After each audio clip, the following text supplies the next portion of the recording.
Continuamos en el Foro Económico Mundial de Davos y a esta hora nos acompaña el presidente de Colombia, Gustavo Petro. Presidente, gracias por estar con nosotros aquí en Davos. Gracias, ¿cómo están ustedes? Un saludo a toda la familia colombiana y latinoamericana y hispana en Alemania. Presidente, sabemos que ha tenido una agenda muy agitada aquí en Davos. Quisiéramos saber sobre este acuerdo que ha logrado con el Banco Interamericano de Desarrollo, particularmente este dinero que va a ser para proteger la Amazonía. ¿Qué detalles nos puede contar al respecto? Son dos temas, digamos, había unos préstamos ya iniciados a los cuales, por acuerdo, decidimos cambiarles el destino. Y esos son cerca de 70 millones de dólares. El destino va a ser lo que en nuestro programa se llaman comunidades energéticas, que es un tema que empezó en Alemania, entre otras cosas. De allí cogemos el ejemplo, que es que una comunidad, un barrio, en el caso colombiano, una comunidad indígena, un municipio, una vereda, un barrio en sí mismo, una casa, un edificio, puede generar energías limpias. Ya sabemos que la energía solar, por ejemplo, que es potencialmente abundante en Colombia por nuestra posición en el planeta, entonces eso puede hacer que muchas comunidades en el Caribe, indígenas, campesinas, de barrios populares, hoy muy afectados por los altos precios de las tarifas de energía eléctrica, por un problema de especulación que existe, podrían rebajar sustancialmente sus facturas si el Estado ayudara a construir allí en sus techos, en territorios concretos, parques solares. Es decir, reemplazar un techo por paneles solares. Genera energía, el sol lo permite, la cantidad de radiación al año lo haría muy eficaz. Podría no solo consumirla en su hogar de manera gratuita, sino venderla. Incluso si los campos, por ejemplo en las comunidades indígenas, o en veredas campesinas, si se aprovechan ciertos lugares que no son fértiles para la agricultura, para recibir el sol, puedes tener comunidades que vendan energías limpias si las conectamos. Entonces este proyecto, que quiero iniciarlo en todo el Caribe, donde tenemos quizás el problema más agudo del costo de la energía, podría extenderse a otras partes del país, lo vamos a iniciar con estos recursos que ya están disponibles por parte del Banco Interamericano de Desarrollo. Una cantidad, 3.5 millones de dólares de aporte, no es préstamo, de donación, van a ser utilizadas en la construcción de las reuniones y de la institucionalidad que hoy es muy débil para fortalecerla, que tiene que ver con la selva amazónica. Reuniones de expertos para trazar los programas que permitan revitalizar la selva en todos los países que tenemos responsabilidad territorial allí.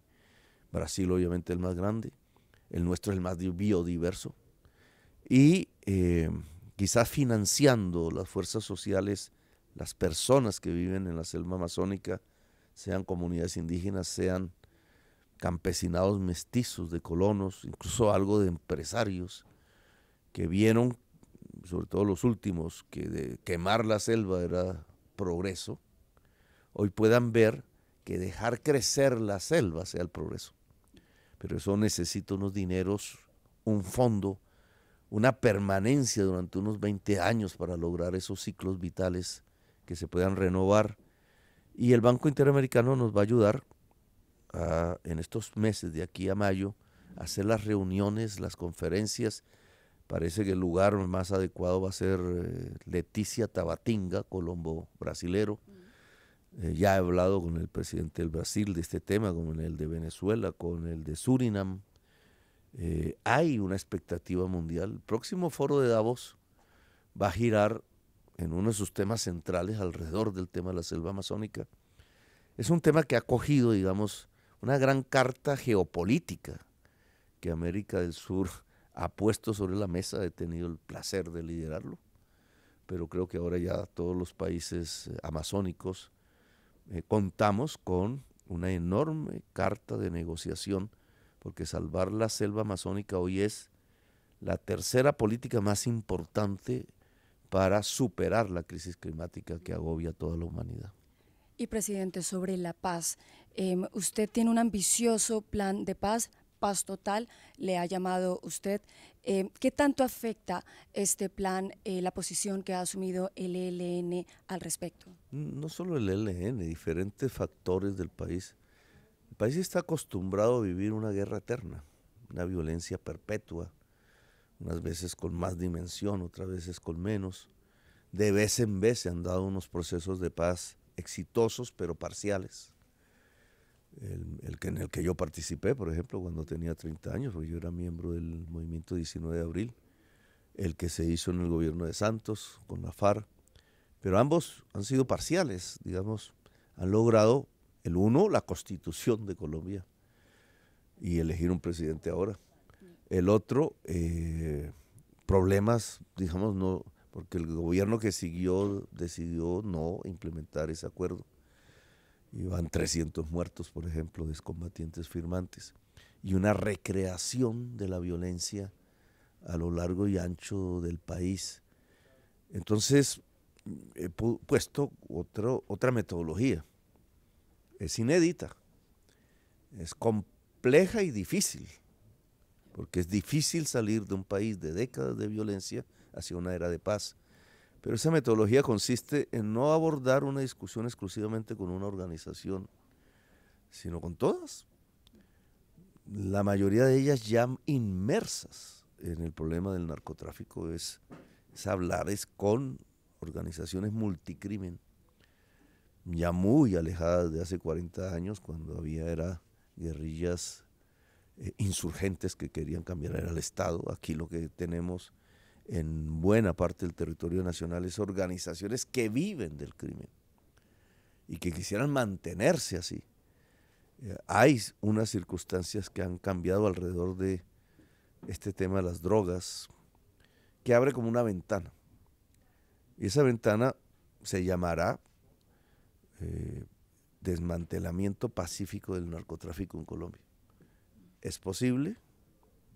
Lo cierto es que 50 años de guerra violenta contra el narcotráfico en Colombia han fracasado, han generado problemas mayores de los que había cuando se inició. Se inició con una guerra contra la marihuana.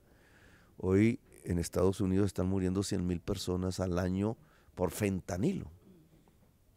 ¿Para qué sirvieron esos 50 años de guerra? Han metido millones de personas, la mayoría de color negro, en la cárcel. Nosotros hemos perdido 1 millón de latinoamericanos asesinados en medio de esas guerras intermafiosas, o que la mafia ha matado porque no ayudaban a construir sus rutas de tráfico, o entre el Estado, etcétera. 1 millón de muertos latinoamericanos. El resultado es que más norteamericanos mueren por sobredosis como nunca antes. El resultado es que muchos países han perdido su estabilidad democrática, caso Haití. El resultado es que en nuestros países hay zonas que no controlan los estados, sino que están en manos de este tipo de organizaciones ya multinacionales y armadas. ¿Qué dejó la guerra contra las drogas? Muerte, destrucción democrática e incremento de los consumos, cuando lo que deberíamos tener es una política que sea eficaz en disminuir los consumos. Y eso no se hace con fusiles, eso no se hace con guerra, eso no se hace encarcelando gente por millones. Eso se hace con una política de prevención en salud. Muchos países europeos pueden mostrar los resultados. Por ejemplo, en el que estamos hoy, Suiza. Resultados exitosos en la disminución de consumos, pero no a partir de la criminalización, sino a partir de una política fuerte de salud pública, con dineros que se lleven a que el niño, la niña, el joven, la sociedad aprenda a no consumir eso, a disminuir los daños. Eso, si se hiciera en América, nos sacaría de la violencia, y esto que llamamos paz total se volvería una realidad en Colombia. Presidente Gustavo Petro, muchas gracias por habernos acompañado aquí en Davos en este Foro Económico Mundial. Bueno, gracias a ustedes, un saludo a toda la familia colombiana en Alemania, latinoamericana, y a nuestros compañeros y compañeras alemanes que se interesan en estos problemas. Muchas gracias. Gracias.